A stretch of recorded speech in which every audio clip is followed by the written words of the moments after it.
Encara que no ho sembla, este és un acte polític. Bé, podríem dir que forma part d'allò que anomenem política 2.0, política de la nova era d'internet. Avui estem al Cafè La Seu de València. La plataforma valencianisme.com organitza junt al blog un cibercafè amb el líder de la formació, Enric Morera. Càmeres, ordinadors i connexió a la xarxa per arribar a tots els llocs. És la política que abans sonava a futur i que ara ja és present. Morera arriba uns minuts abans que tot comence. Ell encara no s'ho imagina del tot, però està a punt de sometre's a tot un interrogatori virtual. Gràcies a les noves tecnologies, desenes d'internautes es poden connectar i preguntar directament, sense intermediaris, a allò que volen saber.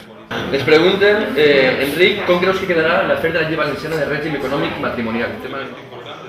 Les webcams permeten que els usuaris puguen seguir en rigorós directe tot el que passa durant la trobada.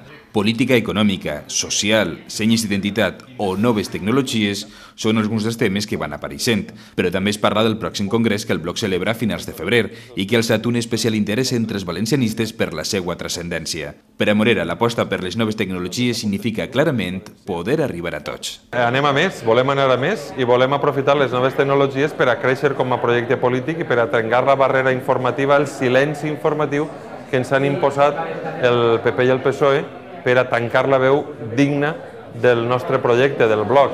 I en aquest sentit jo crec que el bloc està trencant barreres, està innovant, som el primer partit polític que fa un cibercafè en connexió amb la nostra gent. Hem de trencar barreres perquè ells ens han volgut situar en la marginalitat i nosaltres volem decidir el futur del País Valencià. Amb això estem. Xarxes socials com Facebook o televisió per internet. La política 2.0 ja està instal·lada entre nosaltres i sembla que ha vingut per a quedar-se. Per a Pere Fuset, impulsor de la plataforma valencianisme.com i expresident del Bloc Jove, es tracta de fer més democràtica la relació entre els partits polítics i la ciutadania. Bé, d'alguna manera, la política 2.0 el que està molt en consonància amb allò que el Bloc està defensant, que és la política de dalt cap a baix, no?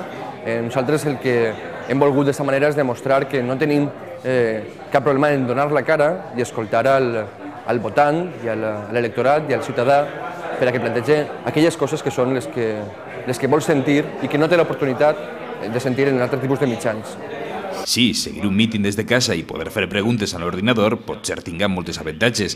Ara, el que està clar és que els que han acudit en persona han pogut disfrutar de l'aigua de València que ha servit el Cafè La Seu. I això, de moment, encara no es pot enviar per correu electrònic.